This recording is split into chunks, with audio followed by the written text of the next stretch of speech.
तर जळगावमध्ये गाडेगावमधील घाटामध्ये चारचाकी वाहनाचा अपघात झाला। अपघातात दोघांचा मृत्यू झालाय, 4 जण गंभीर जखमी झालेत। चालकाचं नियंत्रण सुटल्यानं अपघात झाल्याची प्राथमिक माहिती आहे। जखमींवर जिल्हा रुग्णालयामध्ये उपचार सुरू आहेत।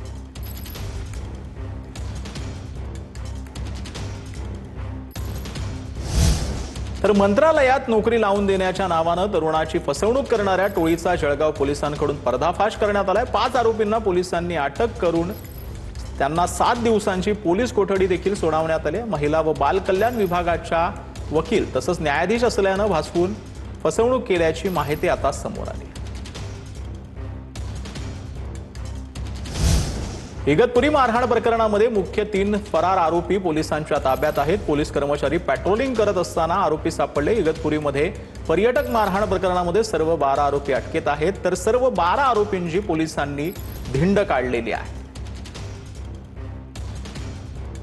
या ठिकाणी अटक केलेली आहे। त्याच्यामध्ये त्यांचे जे नाव आहेत ते नावामध्ये ते 3 आरोपी जे आहेत ज्यांचा मुख्य रोल आहे की जे आपल्याला त्या ठिकाणी स्टिकनी काच फोडताना, त्याचबरोबर दगड फेकून काच फोडताना आणि वाहनाची काच फोडताना आणि त्याचबरोबर जे इतर काही लोकांना त्यांनी कॉल जो केला होता आणि त्याच्यामध्ये जे बाकी आरोपी होते अशा सगळ्या आरोपींच्या संदर्भामध्ये ह्या 3 आरोपींची नाव निष्पन्न आहेत। त्यामध्ये राहुल भागडे, आकाश भोईर आणि कैलास भागडे अशी हे 3 आरोपींची नावं आहेत आणि या 3 आरोपींना आपण अटक केलेली आहे आणि त्यांना जे आहे ते योग्य कायदेशीर प्रक्रियेने त्यांना कोर्टामध्ये प्रोड्यूस करण्यात येईल। 9 आरोपी आणि आजचे 3 आरोपी असे 12 आरोपी ह्या गुन्ह्यामध्ये सहभागी आहेत। याची आपण निष्पन्न करून त्यांना अटक करण्यात आलेली आहे।